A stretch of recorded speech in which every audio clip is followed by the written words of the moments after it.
back. Today we're breaking down the Devin Haney versus Lomachenko fight. I know the fight took place quite some time back, but you know, I do want to give props to Devin Haney for winning that fight. And the most thing that impressed me about him was the counter right uppercut to the left side of Lomachenko. So Lomachenko, being a left-hander, was throwing his lead left. Was throwing his power straight left hand a lot of times. And yeah, sometimes he caught Devin Haney, but Devin Haney was, even when he was being caught, was able to counter back with the right uppercut to the body, which is a very good punch to throw. It's something that as coaches we teach that punch. We teach to bend away from it and then come back, right, to counter like that. But he was getting caught. What impressed me most about Devin Haney was that he never quit in this fight, right? And I had picked Lomachenko to win this fight. You know, I figured that it would be too much. He would overwhelm Devin Haney.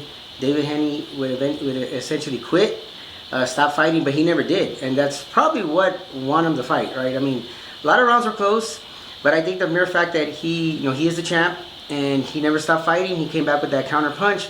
And I'm going to tell you right now, that counter right uppercut to the body was probably what won the fight for him. I think there was a lot of rounds that were close, but I believe the judges were seeing that he kept fighting, he was countering, doing good, and ultimately he won the fight. So all props to Devin Haney. You know, I know it seems like I hate on him sometimes. I just feel like he's one of those guys that has a lot of talent, has what it takes, and needs to kind of keep stepping on the gas pedal, so to speak, when it comes to his competition.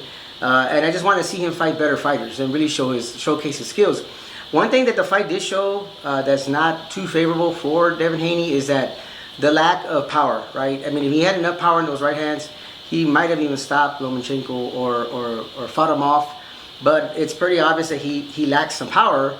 The good thing for him is that power can be developed, right? I mean, as he gets heavier, you know, he may be able to develop some power, you know, work a little bit more on the bags, you know, do some weightlifting. So power can be developed, which is a good thing for him. And but having the style, having the boxing ability, that's something that it's harder to do that. I mean, those are natural abilities sometimes, but developing the skills, boxing skills, is sometimes harder than just developing power. So I think that he has a good chance of getting better than what he is right now. But again, the biggest knock I have on him, and a lot of other fighters, not only him, is that their competition level. I mean, the competition that they're selecting. And I mean, I know he's being built, but I think he's already there. I mean, it's time for him to step up and fight nothing but the best. You know, other fighters have done that, and that's why they get, you know, they get that respect that they have. They also make better money. And so I think Devin Haney is going to get there.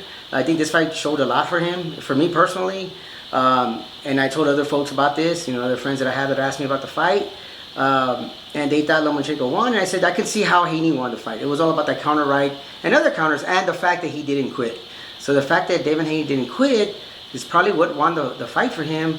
And for me, it shows a lot for the guy. So all props to Devin Haney. No hate here for him at all. I love his boxing skills. I think he has potential to be one of the best. But again, he's got to keep fighting good competition to get there. So all props to you, Devin Haney. Talk to you soon. Take care.